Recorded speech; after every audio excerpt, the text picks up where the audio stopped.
Mixtapes and Tasty Cakes podcast. I'm Bert Lepore. He's Damian Monte Carlo. We're hanging here with Angry Mike D, and we talk about music, movies, and so much more.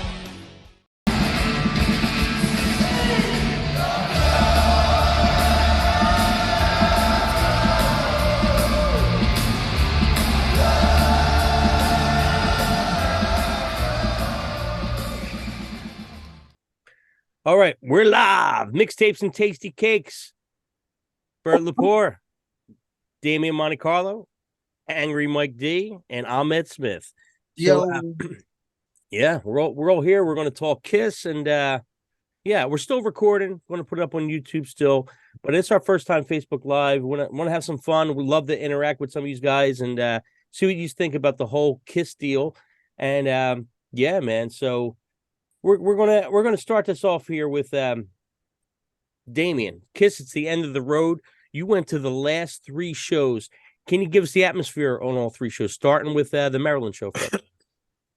Yeah, the Maryland show. I mean, the atmosphere was great everywhere. And the arena was the Baltimore Arena. It's called like something bank now, you know, like everything. But fucking else, yeah. Yeah, everything's a bank. But the arena itself is like kind of like a smaller arena, like the Spectrum was, you know, like the narrow hallways and everything. And you know, just kind of like small and kind of like outdated. But I like that for a concert experience because this kind of felt like kind of like a throwback, you know, to like going to concerts when we were kids and stuff. And that arena I like especially because it seems like anywhere you sit is like a really good seat. Good, everything, you know, is like on top of one another as far as like the tiers, you know, and everything in the arena. How was the sound pretty system close. there? Good. Oh, it sounded great. Have you ever seen anybody else there before? Yeah, we saw maybe like 4 or 5 years ago. We saw Def Leppard, Poison, and Tesla there. Okay, nice. And that was a great show. And yeah, I recommend going there for a concert. Just for that, you know, it seems like anywhere is like a really good seat, really good view. But yeah, I mean, we were waiting outside in line to get in. I mean, doors I think were like at 6:30, and I mean it probably took us like 45 minutes to get into the venue, just because of the infrastructure, I guess. But at the Garden, it was like, dude, it was like the super easiest ever to get in for a concert, especially like now it's like going to like an airport just to go to a concert. They pat you down, you got to take your wallet out. Dude, at the Garden, it was like the easiest thing. Just walked right through. It was painless. Really? Now, yeah. I talked to Meanie.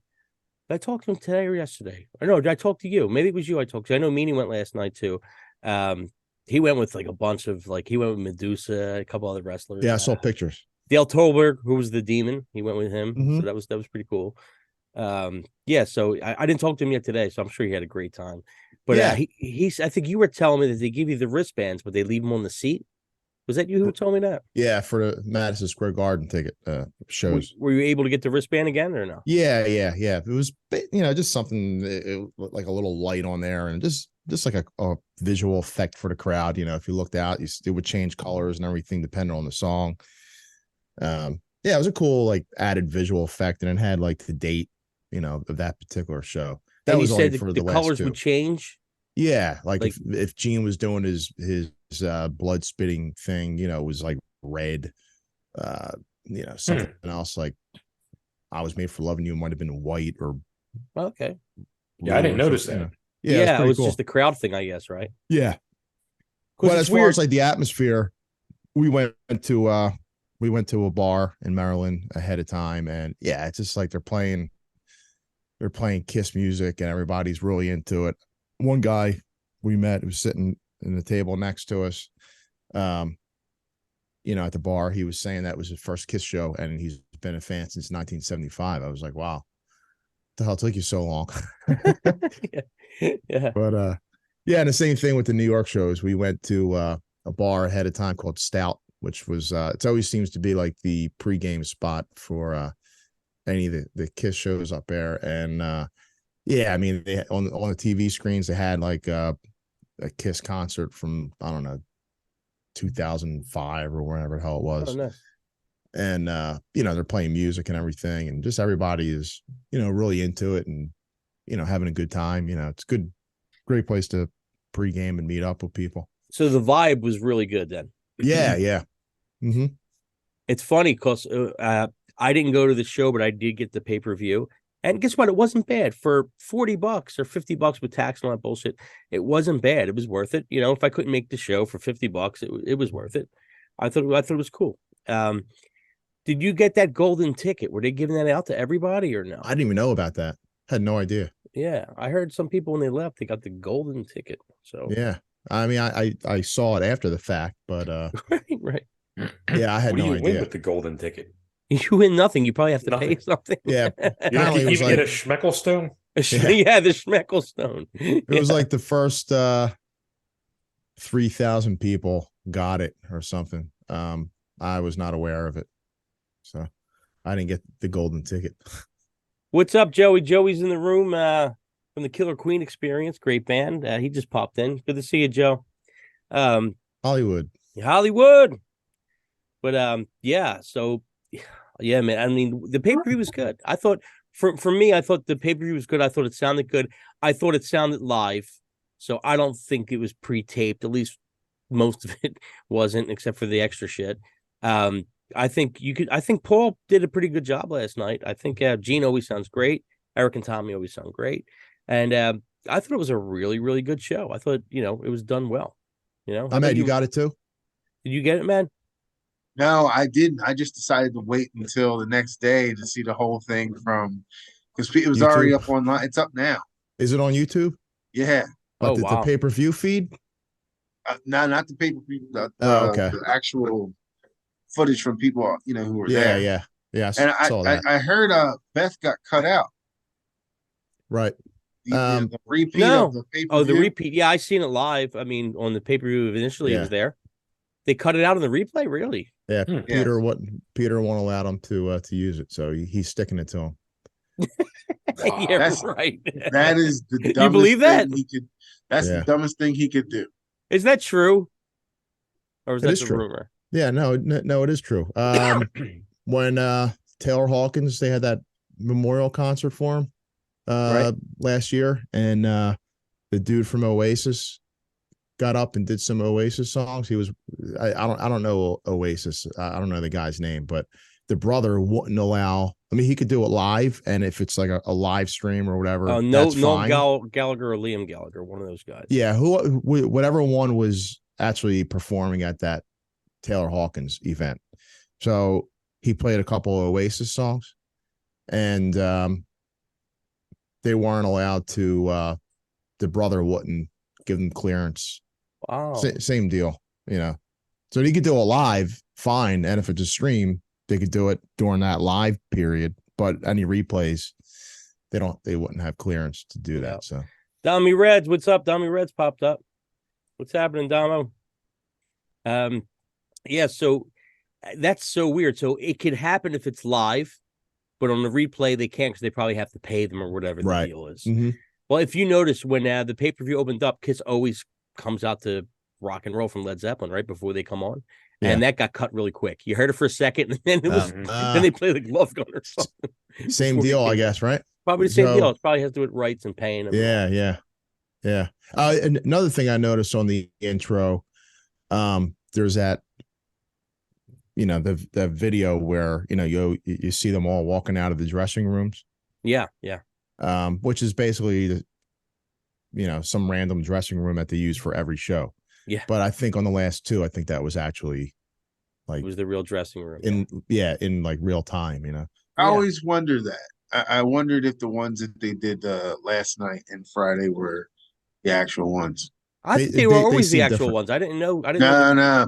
I know with a lot of the other shows that I've seen, at the end, Paul always touched the dude with the LA hat on. That's how I always knew it was the same LA show. Yeah. And he would like do this kick or something. So the last two was definitely the actual. Yeah.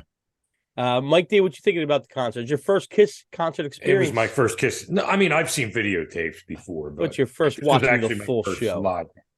No, I mean, mad respect, man, because I mean, these are guys in their 70s over there doing this stuff. So, and guess what? They sounded good for their age. They sounded good, period. You know?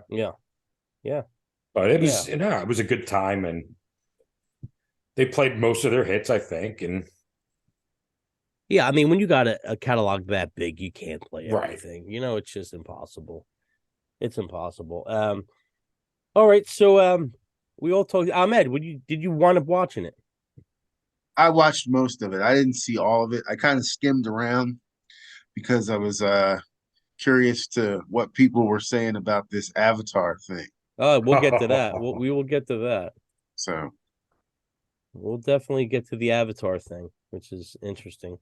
All right, so Damo, start with you. Thoughts on the set list, and is there anything you wish they played that they didn't play? One song. You got to pick one song. Yeah, I mean, I guess you have to look at it from a certain perspective, right? So, like me, if I was choosing a set list, I probably would have taken out a couple songs and maybe put in, some other tracks in there, But look, there's going to be a lot of people that are casual fans that want to see them for the last time, so they kind of catered towards that. I mean, but the thing is, like, Kiss was never like a hits band, like a singles band, like Aerosmith or a band like that. They're more of like an album track band, like, which is like, in the old days, people actually used to listen to like an entire record. And certain songs became live staples, so like, I mean, God of Thunder wasn't a hit single. It wasn't even a single. So, but it's a part of their live show. But so a lot of these songs have been in the set for years, but there was no Tears Are Falling, but that was in like the early part of the tour. There was no Crazy Nights, but that was in the earlier part of the tour.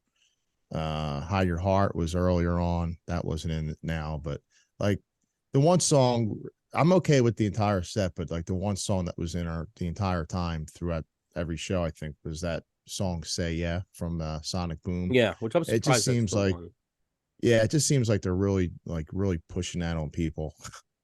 Well, and decent song, but I would have, if you want to pick something from that album, I would have picked, the song that was this single, which was like Modern Day Delilah. Yeah. Now, if anybody that's listening along with us, play along with us here. As we're asking the questions, type in what your answer would be. It'd be cool to see what everybody else's thoughts are.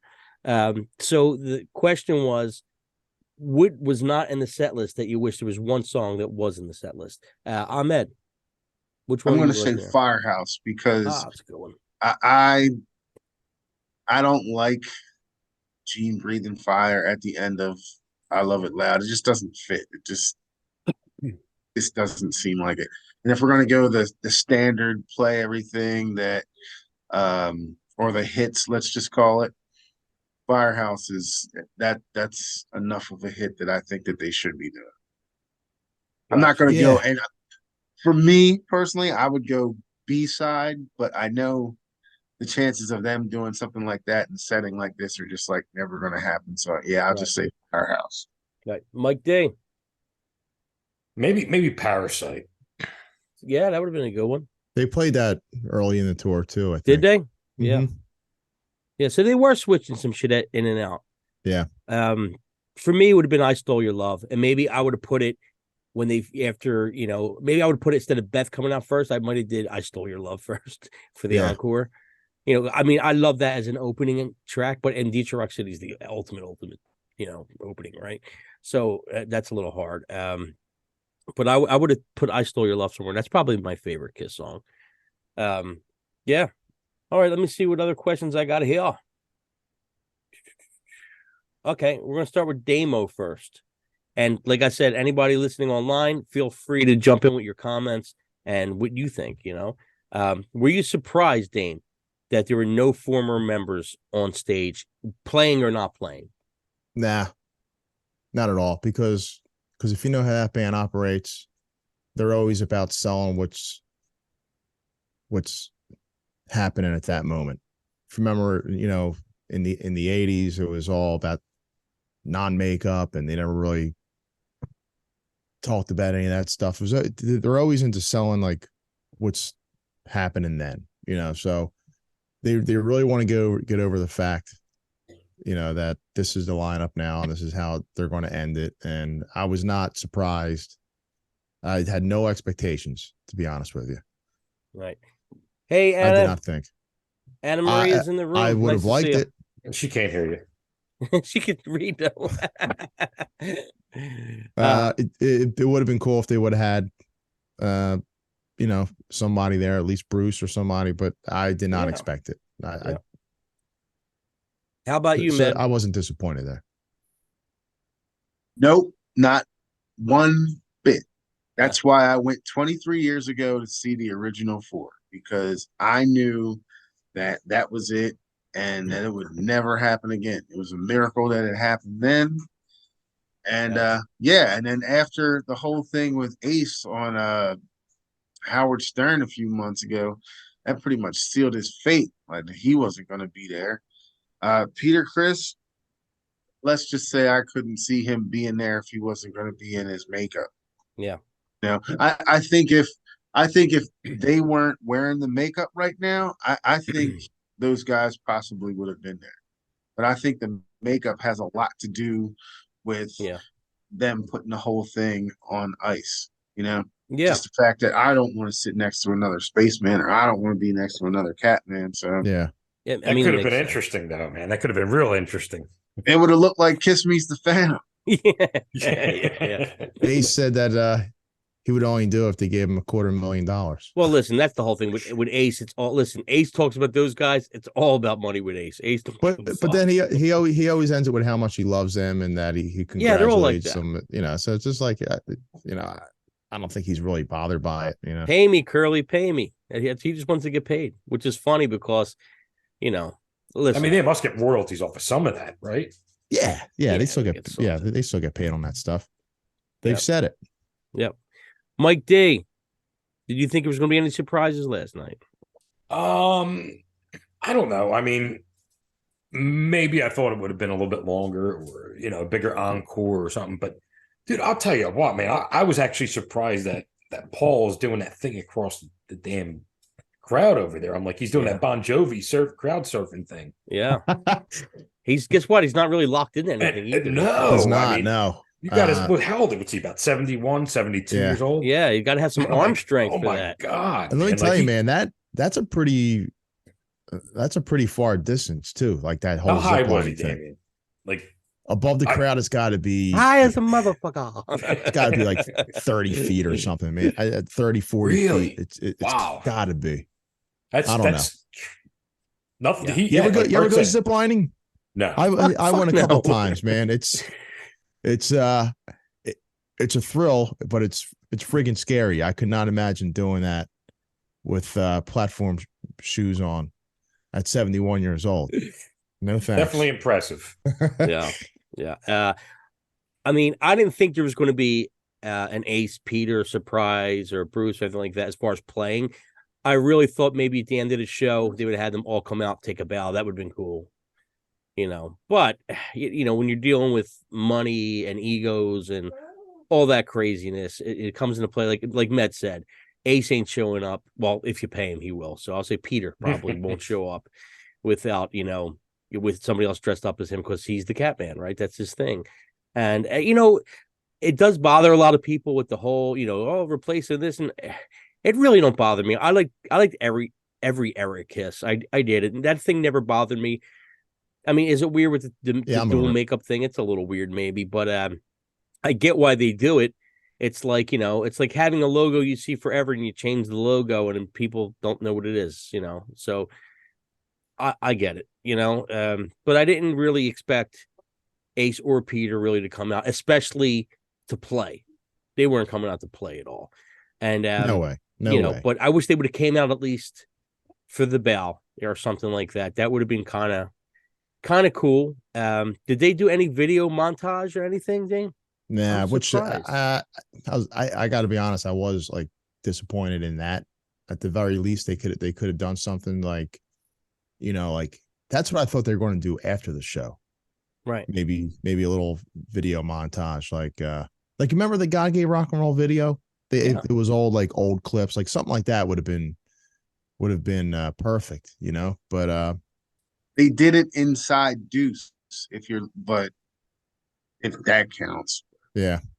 They did what you're talking about while they were playing Deuce. They showed a lot of old stuff on the screen, but right. I know what you Black mean. and white stuff. Yeah.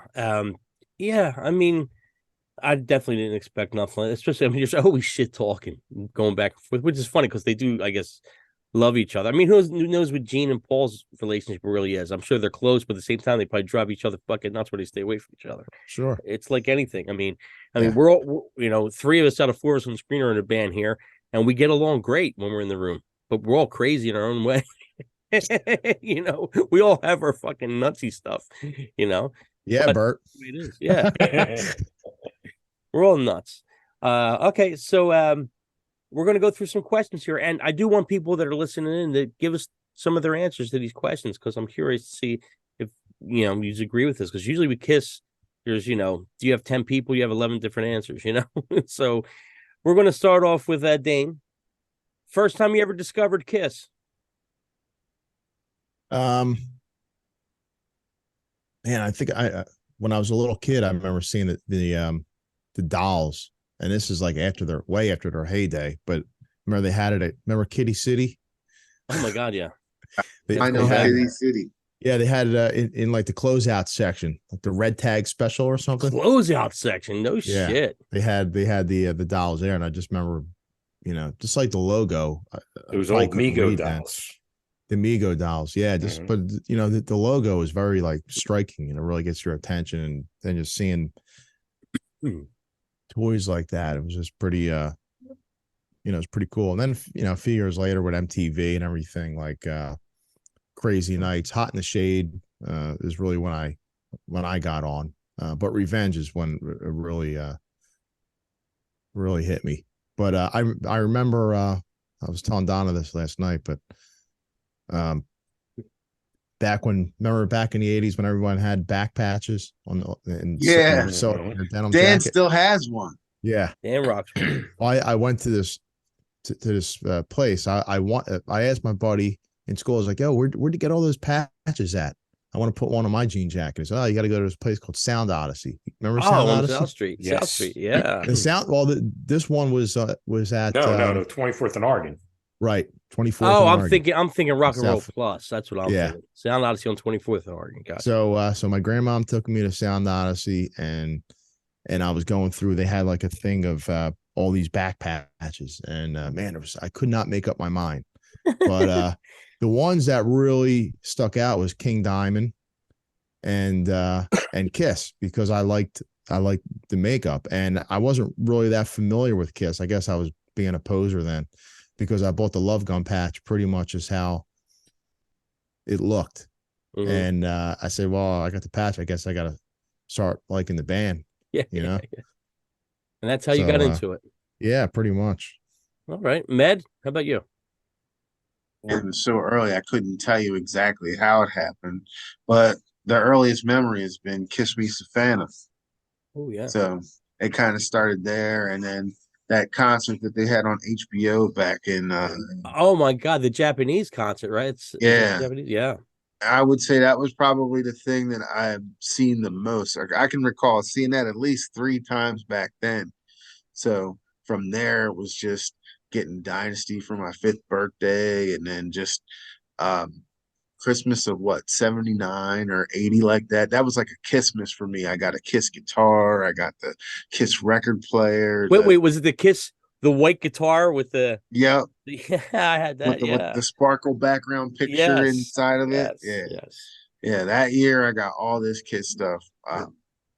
It was crazy back then. You know what's weird? And I didn't never fucking put 2 and 2 together, but the Kiss van, like I had the Kiss van, was a big deal. Remember the model? Yeah, the pink one. But what did that have to do with Kiss? It was just like the van. I think it was just put their name on anything. And, it was the groupie van. Yeah, the groupie fan. Yeah. Yeah. Wow. Well, there was the color forms and them sticky rubby things. Remember the rubby things? Yeah, color forms. The color forms and the rub and play set. Rub and play, yeah. All that stuff. Yeah. I used to love those things when I was a kid. That's when the rub and play was totally different. Yeah. As you got older, it means different things. You got older, it meant something. You couldn't call it that today. Yeah, you can't. Leave me alone, Mom. I'm with my rub and play. Mike D, when did you discover them? You know, I remember I was a kid. My godfather took me out, and he was like, wanted to buy me like a toy for my birthday. Did he make an offer you couldn't refuse? I must have been about 3 at the time, and he wanted to buy me the Kiss dolls because he liked Kiss. Right. And I saw them. I was freaked out by them. So I ended up getting like a Superman and a Batman one. Oh, come on. They were like the Mego ones too. But it was like, yeah, I kind of regret that. But yeah, and it's weird because, I mean, I guess off the Kiss subject, because mine and Damien's story is almost the same. So when the patches were big, I had my mother take me to Sound Odyssey because that's where I heard you get them. Yeah. And when I got there, they had one back patch left, one, and it was Aerosmith, The Permanent Vacation.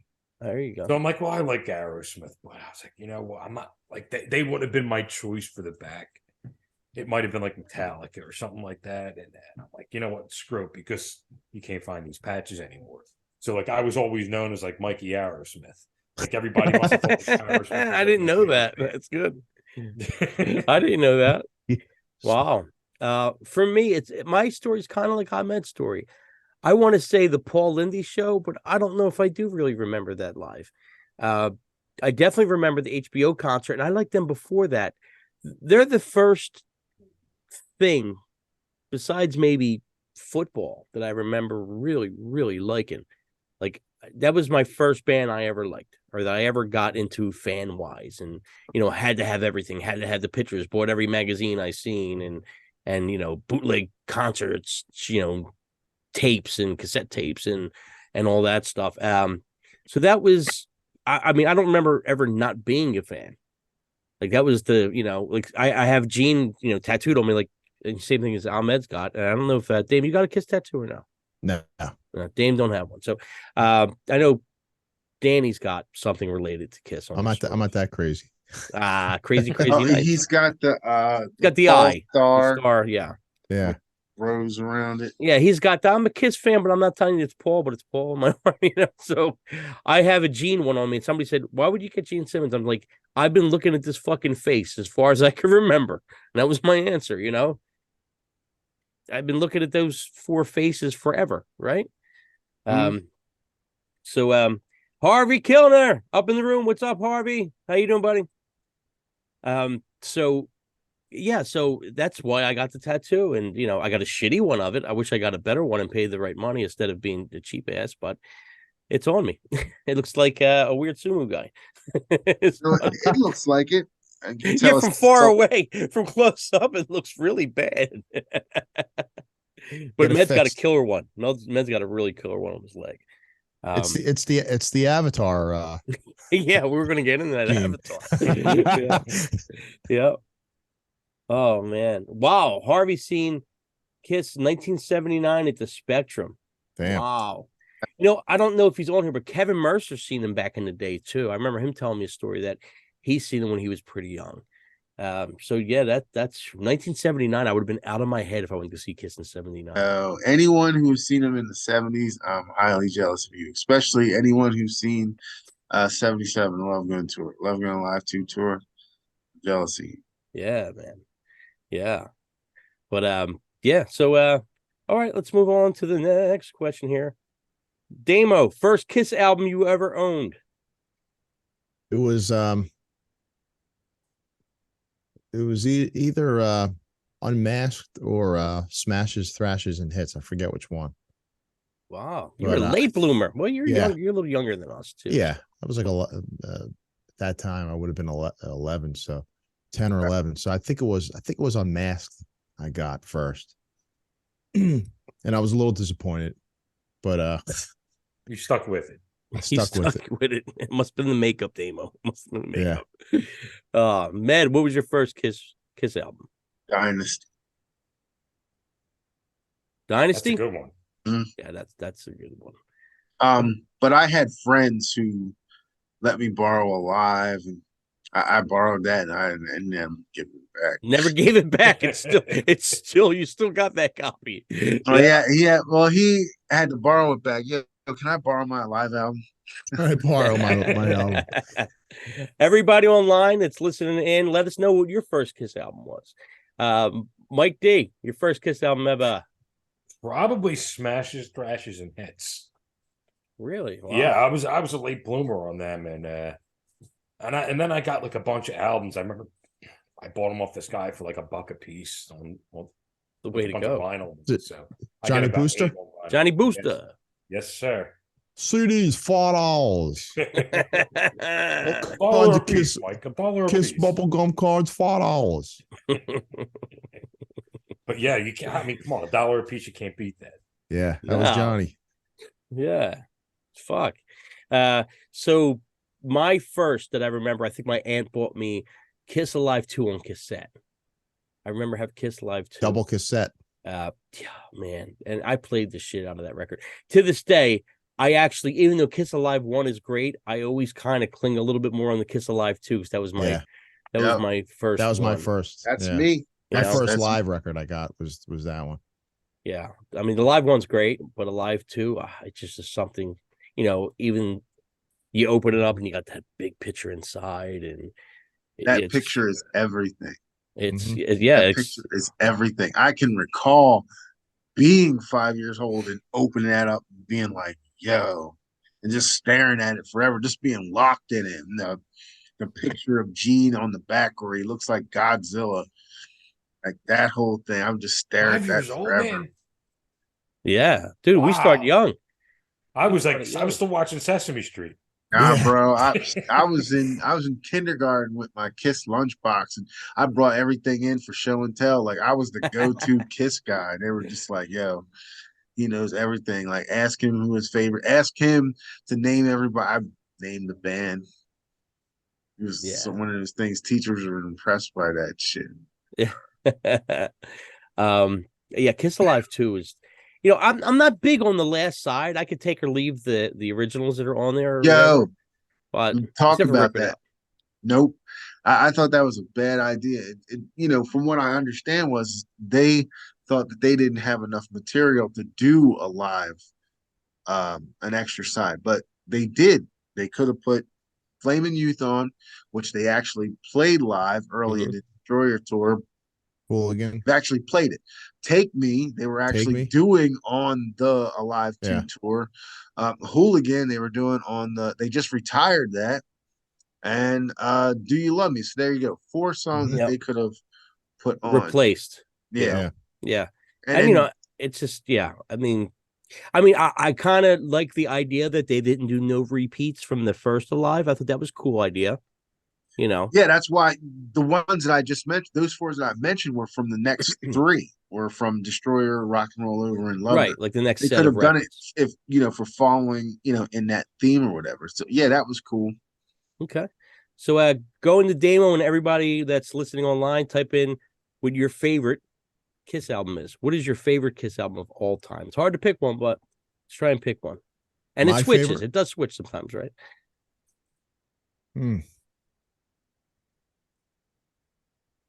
That's tough. Probably it always goes to like either like Revenge. Lately I've been listening to Destroyer a lot. Like I got a newfound appreciation for it. Front to back, man. That's just like, I mean, if I had, I look at it this way: if someone who's never heard them before, what album would I recommend? I would probably say start at Destroyer. So I'll go with that one. And actually, Dynasty I like a lot too. So I would, interchange the 3 of them. I love Dynasty. Okay. How about you, Med? Favorite album? Alive 1 and Alive 2 tied. It's got to be that way. Okay, Because let's say non-live though. If it was Studio. non-live, studio record. Rock and Roll Over. Okay, yeah, that is a good one, man. Mike D. Probably Dynasty, and I'm going to probably close one is going to let Carnival of Souls. He likes the Carnival of Souls. Yeah. Wow, I like it for what it is. I agree. I like it. I like it. It has its moments. Yeah. I'm telling you, I said it before. That's my record when everybody goes, "Oh, Kiss is bubblegum music." I'm like, no, but they could sound like Soundgarden. And then I put that record on, I still defend it to this day, Yeah. But They could do everything. The that's problem right. is it's just like the Ramones or AC/DC. It's like fans only want them to do that certain thing. Yeah. All the time. Yeah. And just like Metallica, make Master of Puppets and Kill 'Em All and Ride the Lightning. Anytime you try to step outside of that box, then everybody's got some smart shit to say. But Yeah. And then they'd be the same person that says, why don't they do anything different? So. Yeah, exactly. Like I remember my dad, my dad would be like, oh, because my dad used to sing and stuff. He'd be like, these fucking guys can't sing. I'm like, no, but look, they could do the Beatles. And I would show them the Beatles clip of them doing the Beatles stuff, Yeah. But that's what I used to do. But so my favorite, believe it or not, since I can remember, first time hearing it, my favorite's the first record. I still love that first record. I really do. It's just that sounds too slow to me. Like the that's why I like Alive so much, because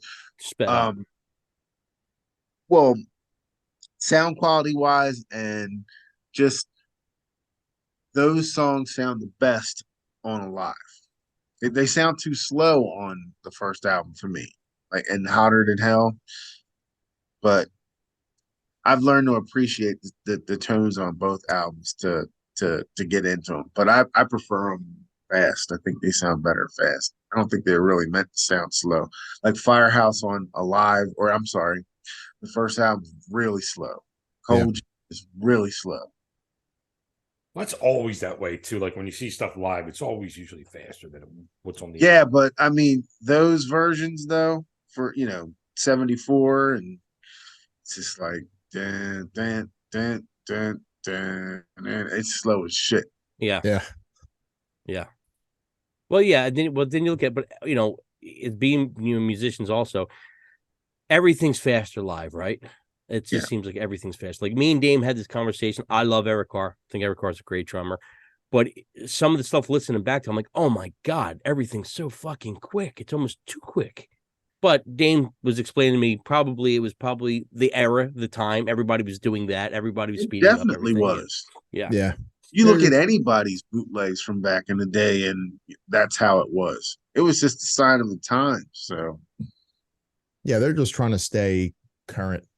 Trying to be like with, the heavier bands at the time. Yeah, and like you would have been into it in the 80s, I think. Now that you can A/B it, yeah. Because I remember actually liking when I saw Animalized Live Uncensored. I remember liking the fact that Creatures of the Night was on crack. Yeah.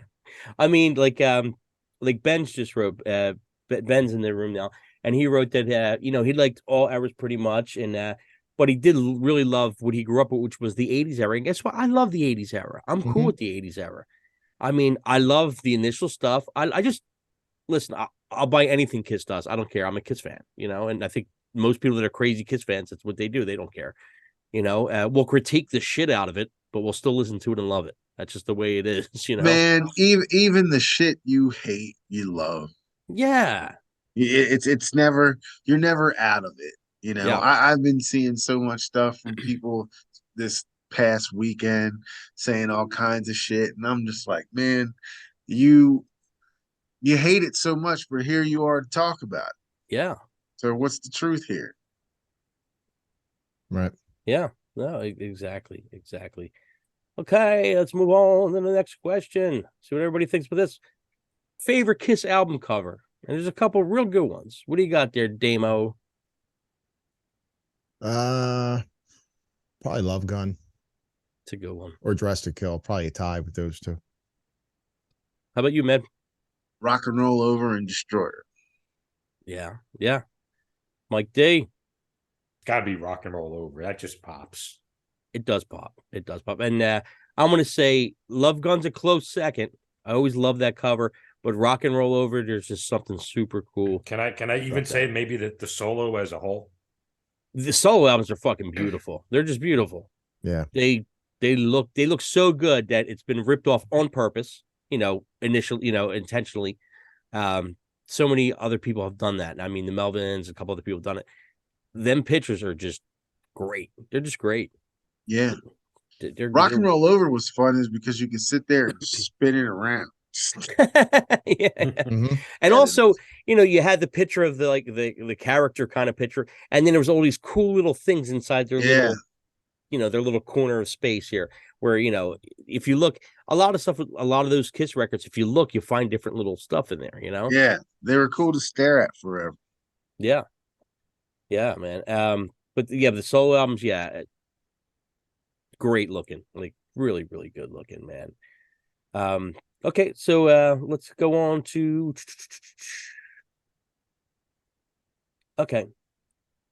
least favorite Kiss album. What do you got, Damo? Doesn't mean you don't like it. It's just your least favorite. Man, definitely Carnival of Souls. Easily. Yeah, kind of boring. Kind of just not creative at all. They just kind of threw something out there. Ahmed. Least favorite, Hot in the Shade. You don't like Leon?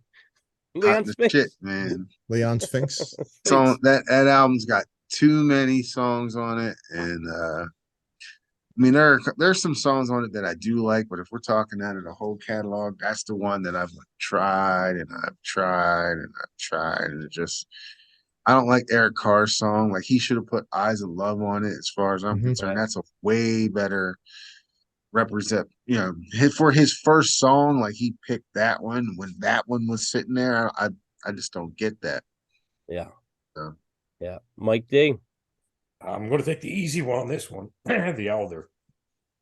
That's crazy. I don't care. Yeah, I mean, I might agree with Mike here. I do like it. It's just probably my least favorite. Yeah. I can't even say like Unmasked I grew to love. It took me a while, but I really like that record. But you know what? About a lot or the Elder, I think they shortchanged us on that. If you would have got the movie with it, I think you would have got it a little bit, better. So the album's like Music from the Elder, and you're reading this story, and it just seems like it doesn't go anywhere. What year did that come out? 81. Yeah, like probably VHS wasn't even out at that. Yeah. So if you would have had the picture to go with the soundtrack, it probably would have made more sense. But here's this concept album with this weird music on it that's just going wherever. I can get how you guys would probably feel some type of way about it. But for me, I like it when bands do different things and don't make the same album over and over again. So I found my way to it. Well, no, I mean, because I'm the same way as you. I like when bands try different things from album to album. Like the Beatles, that's why I love them so much. And everybody said I would like it because, like, oh, you're into the prog stuff. But it's weird. I don't know. It really didn't do it for me. It was kind of has its moments. There might have been one or two tracks I was like, oh, this is pretty cool. But most of it was Mr. like Blackwell, Under the Rose. There is a lot of good songs on there. But we were talking album covers, right? That album cover stinks. Ooh. Oh, I'm sorry. Yeah. I mean, no, I agree with you. But as far as album covers go. Oh, we're going out? I thought that was album just cover. Yeah, the album cover. Oh, that was my bad. I'm sorry. Oh, okay. So I could just want to switch it up and not know I switched it up. So anyway, that's where we're going. We're going worst album cover. Damo. Okay. I'll still stick with Carnival of Souls. I think that's a stupid album cover. Med. I'm gonna say that is a dumbass cover. Mike D. Yeah, Carnival of Souls with Animalize is just right behind it. Oh, I liked it. I don't mind Animalize. Yeah. Oh, you crazy animal. No, it just what's it supposed to be? Fucking fabric. Animal fur, man. Right. Like it's animal fur. Yeah, I don't know. It's just stupid looking. Like it doesn't look like a Kiss album. Neither does Hot in the Shade. That's what the Sphinx. Yeah.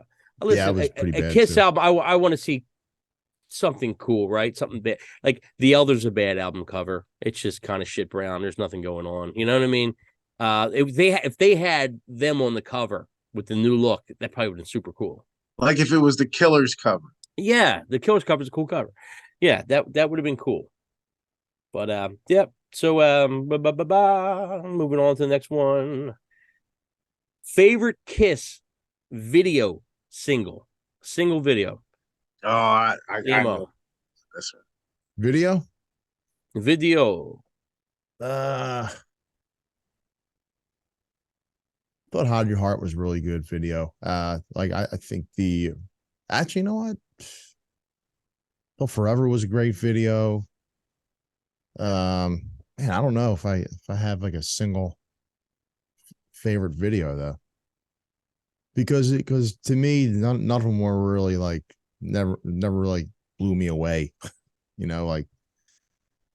But yeah, maybe like Hide Your Heart. I thought that was a pretty good video. I'm in. I Love It Loud. As corny as it is, that video sums up the entire Kiss experience. That's how it happened to me. Just sitting there watching them on the TV, and I started glowing.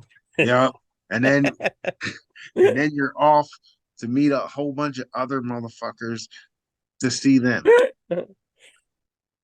Yeah, we got a couple for Domino. I forgot that Domino was actually really good. Domino was a cool video. Yes. Yeah, I agree. Mike D. I only remember one video for some reason. Let's Put the X in Sex. Wow, you remember the worst one? That was a terrible video. Like by the time MTV came to my neighborhood, like we didn't have it like on my side of Broad Street. So it was around that time when that came out. So that's all I really saw of Kiss. They didn't really show much of Kiss at one point. Like, and I watched they were hard to Headbangers find. Ball. Terrible Kiss, video. Yeah, they weren't on there that much. Yeah. I got to say, only because I didn't know it was coming out. I was at my buddy Frank's house. There was a party or something, and on the TV, fucking Headbangers Ball was on, and I heard dan dan dan dan. I was like, unholy. I was like, what is this? That's my favorite Kiss video. I love that video. yeah, that's a good one. And we had some people put Domino, some people put Heavens on Fire, which Heavens on Fire was a cool video. Yeah, it was good. It was cool. And Domino was real cool too. There's been a couple real good ones, but Unholy always stuck to me because it had that dark kind of thing going on. It was a Gene song, so that was pretty cool, man. Okay, let's move on to the next little question we got here. I don't know. I don't think Mike's ever seen them actually live in person, but of course, us three have. What was your first ever Kiss concert you attended, Damien?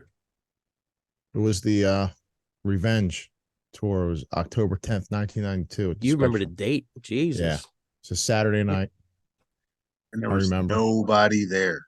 It was pretty it was like half for sure, half full or empty, whatever way you want to look at it. I remember being a little disappointed by that, but there was something that there's still, even then, I remember like that feeling I'll never forget. Like, I don't know, man. It just always stuck with me. Like, I wish I could like bottle that up and keep it with me and release it and feel that way again. It was a certain feeling I'll never forget, whether it was only 5,000 people there or if it was 15,000. That didn't matter. It still felt like really special to me, Well, they played like it didn't bother them. It's a great show. You would never know. It was a great show. Yeah, show. If they were bothered by it, they didn't show it at all. Yeah. I went to that show myself, that Revenge show. I went by myself. Nobody wanted to go with me. I went by myself. I rocked out all by myself. Shit. Ahmed, how about your first concert? Hot in the Shade at the Spectrum, June 26, 1990. Okay. That was a great tour, man. Yeah. That might be the best tour.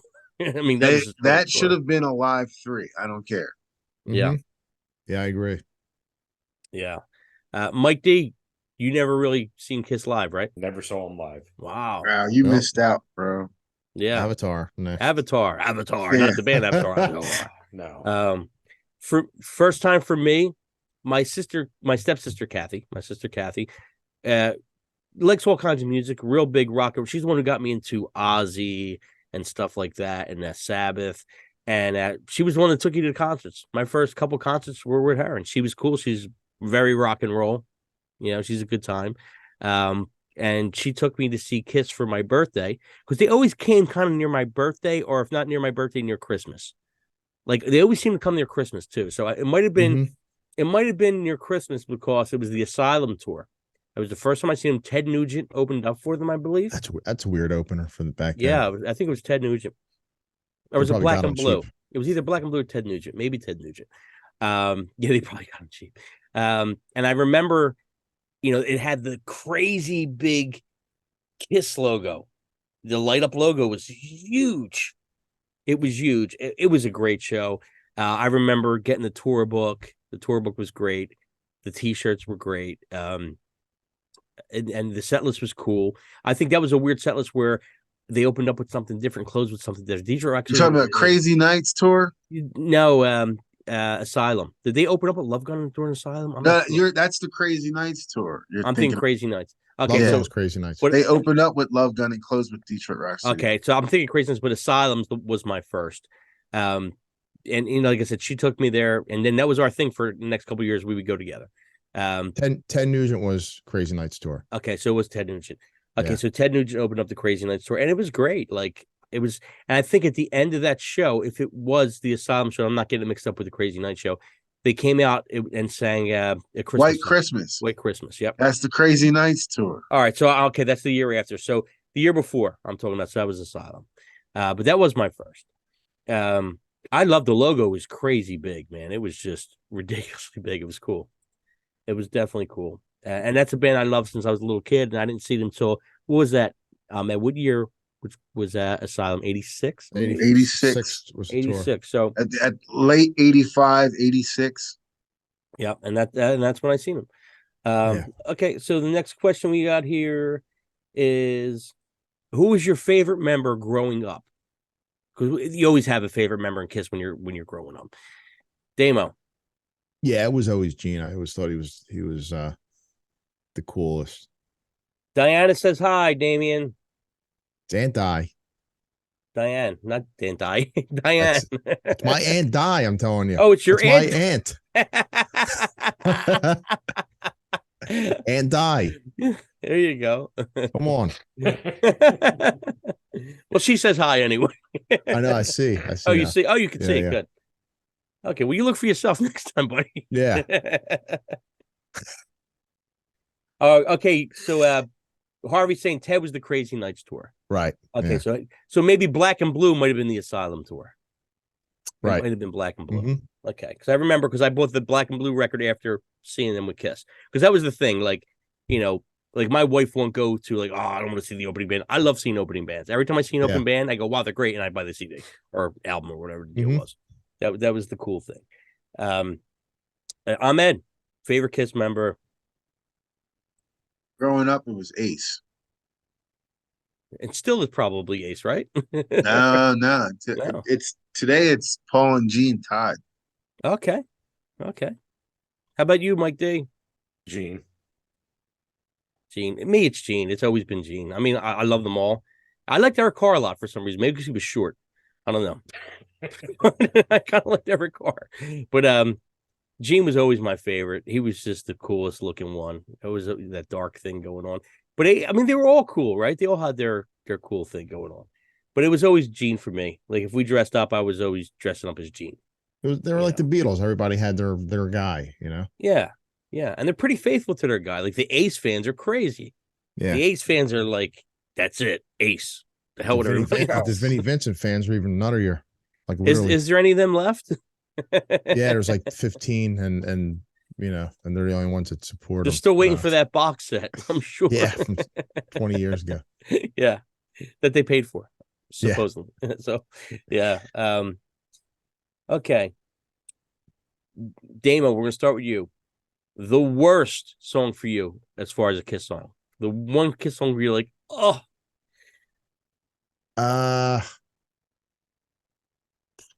Man, Wish I had these questions earlier. Damn. There was some. I know what he's gonna say. I know what he's gonna say. I know what I'm going to say. Well, what do you think I'm going to say? Not the one that Mike D don't like. Mike D hates. He hates the one he hates. You love. You want me to say it? Yeah. Read My Body.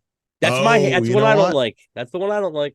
That is, yeah. I'll put that in there for sure. Yeah, I was trying to think of one. That is a terrible song.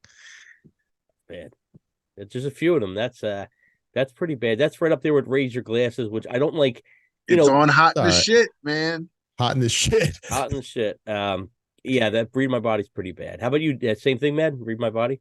No, Cadillac Dreams is the worst. That's a cool song. I like that song. I don't like fuck that song. I like Cadillac Dreams. Yeah, I'm with you there. I don't. That might be. That's up there, almost tied with Read My Body. See, I disagree. I like that one. Ugh. I like that one. How about you, Mike D? I know what you're going to say. I'm trying to think if I even get the title right. What was it? Bang on You or something like that? Oh, Bang Bang You. I think we're going to let's put the X in sex. Bang Bang You. I like Bang Bang You. Oh, man. That was... Shoot you down with my love gun, baby. I can't even remember. What album was that off of? Crazy Nights. Crazy Nights. Damo, I thought he was going to say let's put the X in sex. No, is he saying he doesn't like Jungle? Who, Harv? You don't like Jungle? I like Jungle, Harv. Jungle is an awesome song. That's a cool song. I actually like the way Union did it also. That was a pretty cool version. That's we're talking least favorite songs, right? Yeah. Least favorite songs. Yeah. You said for me, let's put the X No, in let's sex. put the X in sex. I know Mike D don't like that one. That's one of your favorites, which is that's my favorite song.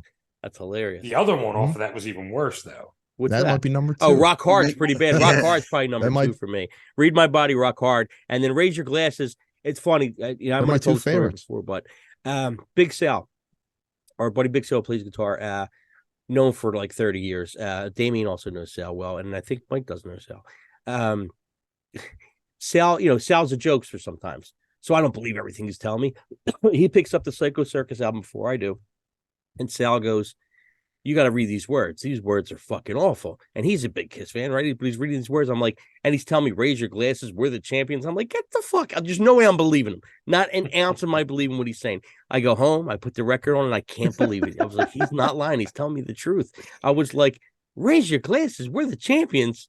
What? It was the weirdest thing. I'm like, wow. Yeah, so I don't like. It should have been proud because we're the champions. We're the champions. Like it should have been for a commercial. I really think they were really hoping for like ESPN or somebody to pick it up for like Queen.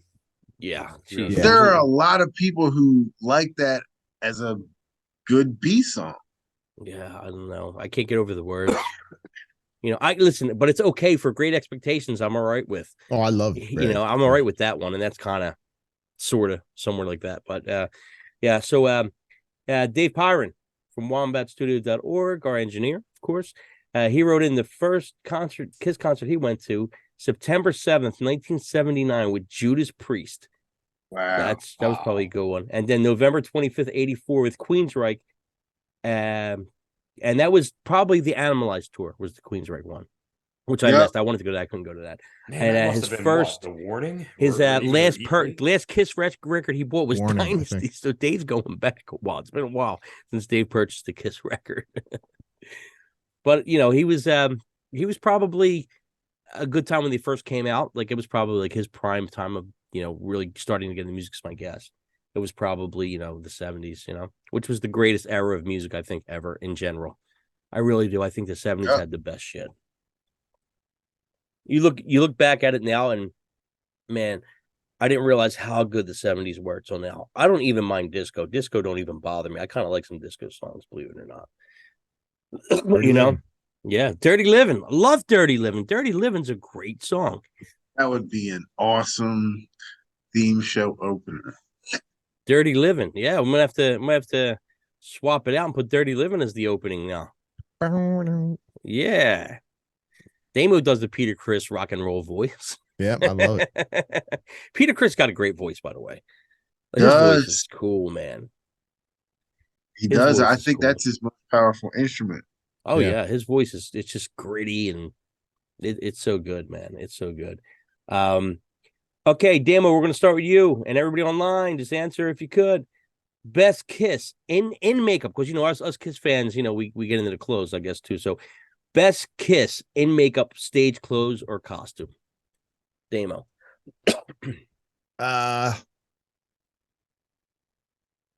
For what, like as a whole, like the Error or something, like what tour costume? Yeah,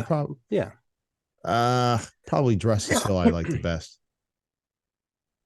You mean the actual Dress to Kill with the suits and shit? No. That tour, the live that tour. album. Okay, yeah, the Alive costumes. Yeah, the first Alive costumes. Yeah.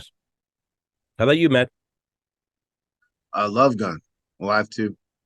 Yep. Yeah, Mike that D. I don't know, man. Mike, you don't give up. I couldn't tell you. I couldn't tell you the difference. You just put your Maybe the finger one on a where Paul picture, showed the and most I'll hair. tell you what it is. Love Guns. I love that look. I thought that look was cool. Peter Criss had it was just a strap, but back in the day, for some reason, I thought that strap was like, remember Bullets. the old, like the bullet guys, like the, Banditos. Yeah, I thought that's what it was, for the longest time. So I guess we all thought that. Mm-hmm. Okay. Best kiss, non-makeup stage look. Damien. I like the Animal Eyes stage. You like the Gene hairdo in that? Oh, not the stage, the look. Oh, okay. Oh, you mean the look. Probably Hot in the Shade. Okay. I'm rock, but I'm wearing the dress shirt. Yeah, they look more thing. of just like a stripped down 80s look, Yep. How about you, Matt? The Revenge look. Yeah. Oh, okay. So I thought you said 80s. No, non-makeup. Okay, yeah, definitely Revenge then. Yeah. Not even close. Yep. Mike D. This is definitely heading into the weirder part of the show right here. Yeah. First running out of questions. No, it's a good question. We all think about this stuff. I don't even know how to answer that one. Mike D's pleading the fifth on that when he's moving on. I'm going to go Revenge. It was the best Gene ever looked. I thought it was the best Gene look besides the makeup. Yep. That was the coolest he ever looked. So we're going to go with Revenge. Okay. He had beautiful eyes. So we're going to stick with this topic. Well, I think we all should have the same answer here, but worse Kiss stage gear. I know what you're going to say. Or clothes. Asylum. It ain't even close. Yep. Med.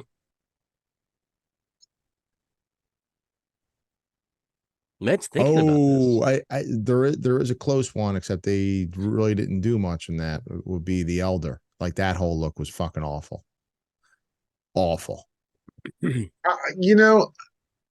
going to say that Smashes Thrashes 88 time, because I don't know, Gene looked really bad there. I mean, he looked bad on the Asylum thing too, but is that where his hair kind of just stopped right here? Nah, he kind of like Phyllis Diller. He looked like Phyllis Diller. Asylum's the worst. That's mine. Yeah, I don't know. He was in that later portion of the Smashes Thrashes. It was like he took a little bit from Asylum and Revenge and put it together, and he just looked like a weird biker chick. It was bad. And then Paul had the body glove shirt on, and I'll take Asylum over that. I'm going with Asylum. Asylum's pretty bad. Mike D, I don't mind all the colors. I didn't mind all the colors. I'm probably going to go with the Smashes Thrashes era. Oh, really? Wow.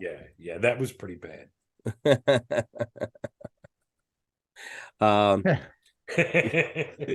the hands.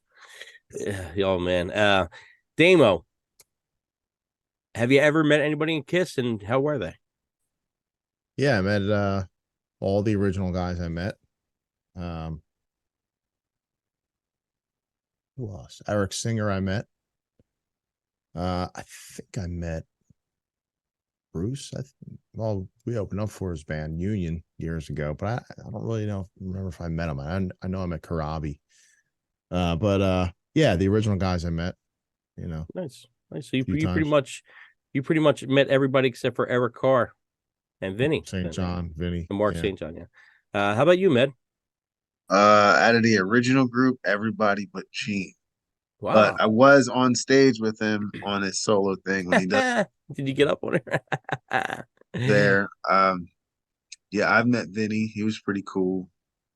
Bruce, Eric Singer, Tommy Thayer. Yeah, so most of them. Yeah. Mike D, have you ever met anyone or no? No. Nope. I met Gene. Gene was friggin' awesome. I love Gene. Gene was cool.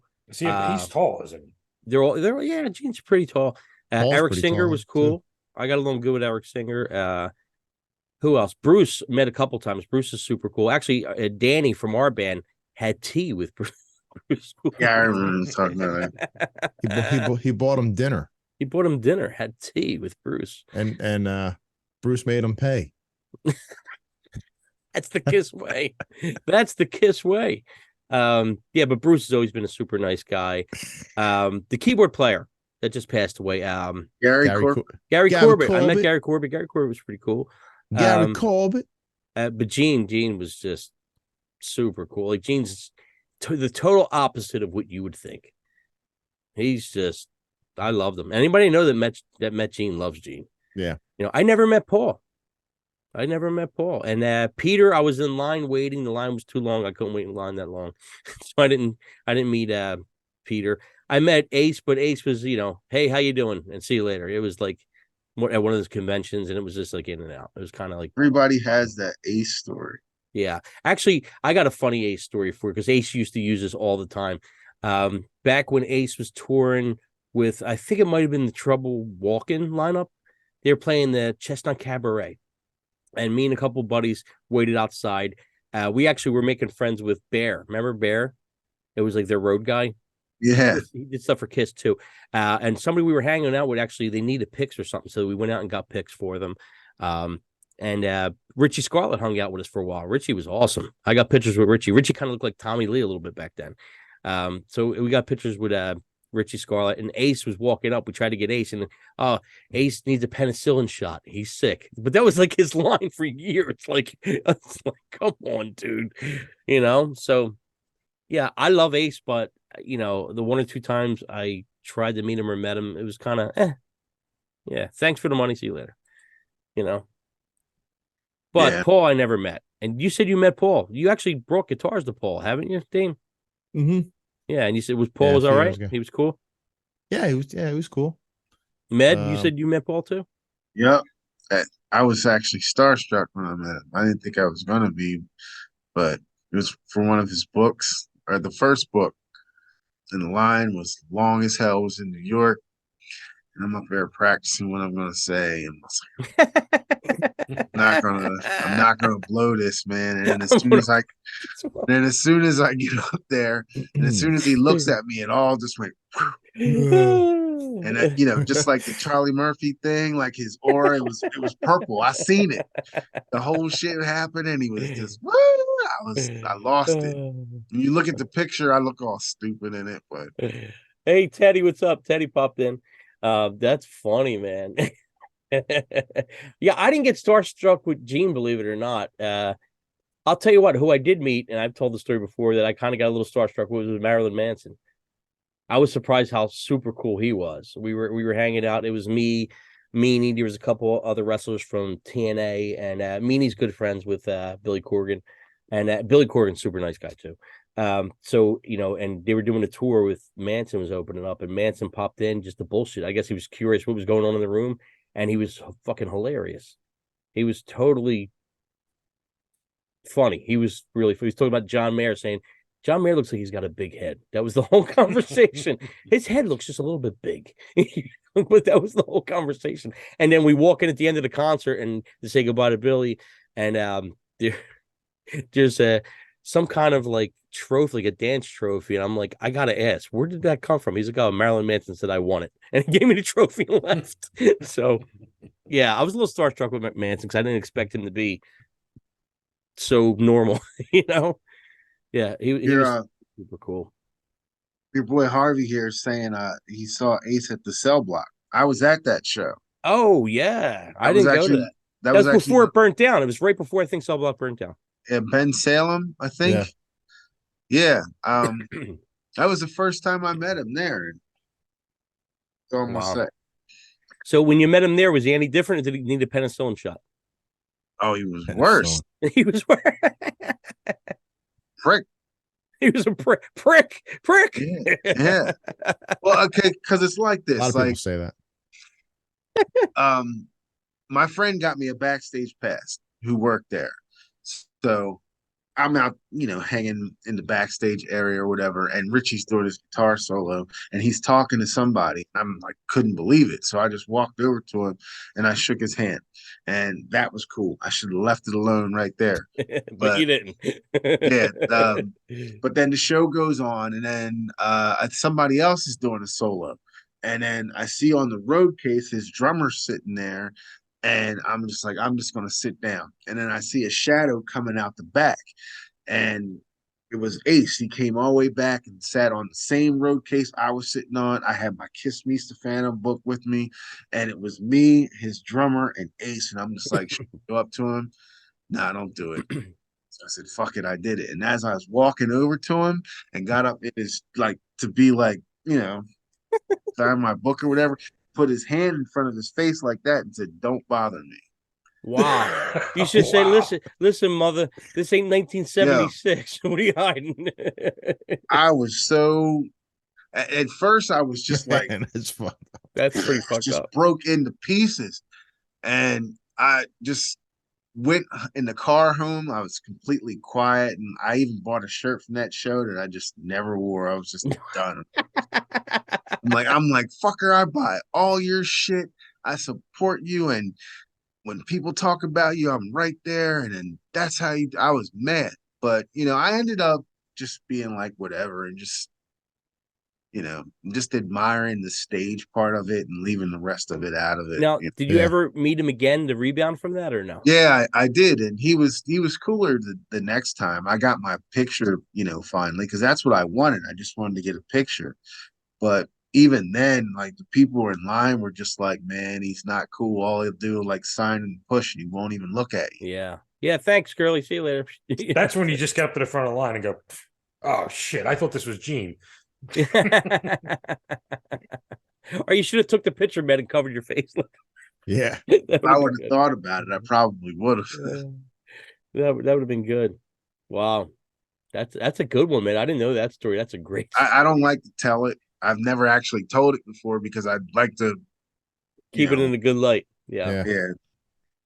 So so we're gonna wrap up here in a little bit. We're gonna talk about, and I would love to hear everybody's. I don't know this Kiss New Era thing with this whole Avatar thing. I don't know. I'm confused. Is it a cartoon? Is it what? I don't understand. Number one, they shouldn't be billing it as like the new era of Kiss because it's not. It's not. Unless they're coming up with new material. Dude, it's going to be nothing more than just like another outlet.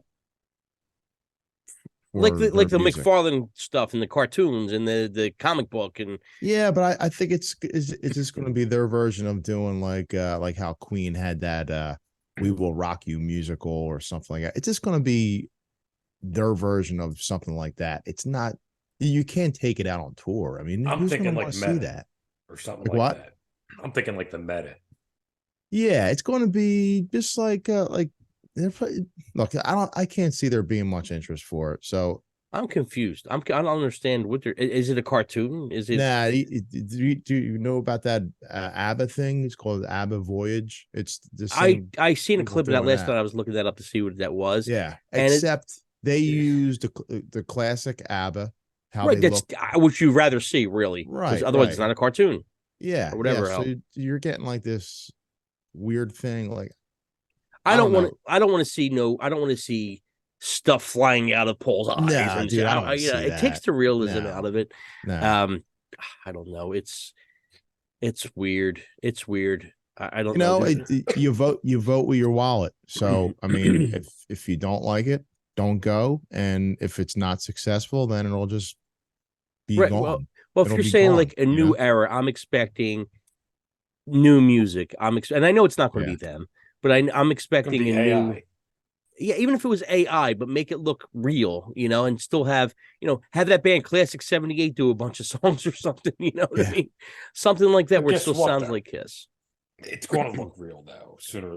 Actually, they have stuff that looks real now. So Yeah, I mean, what they Well, showed last night just looked like a cool little It looked bad, cartoony yeah. video. Industrial Light and Magic, which is George Lucas's company, I think. Mhm. They're producing it, so it's going to be top-notch quality. But yeah, I mean, I don't understand. I don't know. confused I had no by it. interest in it.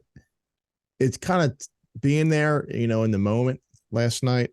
It really did kind of take the wind out of the whole situation. Like, because it was like a pretty emotional night, knowing, and I truly do believe it is like the end. It's the end. I think it's the end. Dude, the fucking Gene is 74. You think he's going to go out and do that like 77, 78 years old? No. Come on. I mean, No, not like that. He no, might do a the tour, the but guys not like aren't, that. they're old now. It's like, picture like your grandparents doing so. It's like, Yeah. I can't fathom that. So, and the Stones and all those other bands are different because they just go out in street clothes and do it. The whole Kiss thing it's on a different level. You just can't do it at like an age. Right. But I really do believe that that's it. And if I don't care if they come back. Okay, come back. I don't care. But I mean, is it done with the costumes? Are they going to come back without them? Yeah, I mean, I bet think you it's over. But if they come back, that's how it'll be, non-makeup. Yeah. Or maybe for a residency or something. Well, I think if they do that, if they do a residency, then they'll come back and make up and stuff because they don't have to move and they can just leave the stage set up. Yeah, right. I could honestly see more years of bickering and bullshit between the original and them coming together for that. Like that will be because it's going to be like Motley Crue. It's going to be 5 years before we get the actual movie or whatever, and then the movie is going to start something, and it's going to basically be about but they're going to be original. in their 80s at that time. Right, I know it's. I'm telling you, man. Time will tell, I guess. Yeah, but I mean, listen, just being there, that whole thing, like when the show they're ended, still going to be playing. It was weird, man. It was weird, and everybody pretty much had the same reaction. It was just like, what is this? Like, the fuck? Like, couldn't they just wait like maybe an announcement, like check out Kiss Online Monday for a special announcement? Like, couldn't they just like wait a couple days so we could all like just kind of like enjoy the moment? You all left going, what the hell was that? Right. Yeah. And everybody felt that way. It was just like, yeah. It was. I think if you rented it was even stranger though, man. It was strange. I didn't know what to think, but at the same time, it's just like the football team and all that other stuff that they do. No one's ever done it before, so even if it fails, they win. Right. Yeah. And I think that they just want to be like, they just want to look like innovators in something. They're just like chasing something, but like it's not going to take away it's not going to replace like a live experience. It's going to be something totally different. No, and not a lot of people are going to be into it. It might. I think more people would be into it if they did something like, I don't know, once a year in each city, like Pink, like they do the Pink Floyd light show and cool shit like that. People would go to that. Yeah, maybe it'll be like a Vegas attraction or something. But you can't go to see. You can't expect people to spend, $100 or more a ticket to see. Yeah, I'm not going to see something that's that's a Pixar or whatever the hell you want to call it, a cartoon or. I was disappointed that I don't mind other outlets. I'm cool with the other outlets. I'm cool with the cartoon stuff, but it can't be what it is. It ain't the new era. Like no, the new era would be like them bringing out 4 new guys and saying, "Hey, they're taking over." Of course, in our make pretend Kiss world, we would go, "Well, hey, Evan Stanley plays. Gene's son. He sings a little bit deep. He sounds like Gene a little bit." You can't expect them to. No, it's not their. Yeah, it's not. They got their own thing. But that would have been pretty cool. I even thought for a second that maybe Gene and Paul retire, and Eric and Tommy. Even though they're in their 60s, but maybe they continue with 2 other guys. But listen, it would never get over. Yeah, Kiss is Gene and Paul. Yeah, it wouldn't. I mean, Kiss is Gene and Paul. Would you see Kiss with like Jabroni Jones singing and Jerry Jabroni playing bass and with Eric Singer and Tommy Thayer. Where are they going to play that? We're going to see them at the TLA. Yeah. Who's going to want to see that? Yeah. Really? Oh, they'd be at the Rusty Nail. Yeah. Yeah. Go see Kiss featuring Tommy Thayer and Eric Singer at the Nail. We could be the opener and have to sell all the tickets. Yeah. You guys want to? Here's a stack of tickets. You guys got to. Yeah, you got to sell tickets. Yeah. Yeah, it'd be great. You can open them for Tommy Thayer's Kiss. No thanks. But I do believe, who comes out with a solo album first? Paul. Paul definitely comes out with a record. I think so. I don't see it. You mean between the two of them? Yeah. Yeah, but it might not be a rock record, No, yeah, it'll be another. Well, I don't know, because he just did a Soul Station album, so yeah, he'll probably do another Soul Station. I think that's where he's at, Soul Station. Yeah, I don't know. I think I kind of feel like maybe that ship has sailed. What, the Soul Station thing? Yeah, no, I bet you he does another album and does shows with it. He might. I kind of feel like that was him testing the waters, and maybe it didn't do what he expected it to do. And I don't think it'll be like big, like It might be more Vegas-y, like that kind of thing. Just like small little like club things and all that. Casinos. Yeah. I seen Dave put up that, of course, Ace is coming out with a new record in February, which the first single's out. The first single's pretty damn good. Yeah. It sounds like Ace. It's what you expect, right? I liked it. It was actually better than I thought. Yeah. It's catchy. It's in my head, Yeah. And he's got Steve Brown from Trickster, right? Which Steve Brown got his hands in a ton of stuff. So I know he played on it. I think PJ Farley played on some stuff. And what's his name? I can't think of the drummer. I know him. Joey. I forget Joey's last name. Casada. Joey Casada. From Shout It Out Loudcast. ZO2, yeah. Joey Casada, I think, played on some drums on it. And it sounds great. And Ace's live band is ridiculously good. Same live band Gene had. That band, I think, what do you call it, the Residency or something like that? Out of Tennessee, would have had those guys play on it. Yeah, I mean them guys are unbelievable. So I think there'll be more Kiss. I don't think this Avatar thing is going to really listen. I'll buy the T-shirt. I'll watch it. Pissed, man. People are, like, oh, what are you so angry but at the end of the day, it's over. So you're still getting something out of it. You're still. It's not a complete put out. And again, if you don't want to see it or you don't want to listen to it, just you don't have to. Yeah.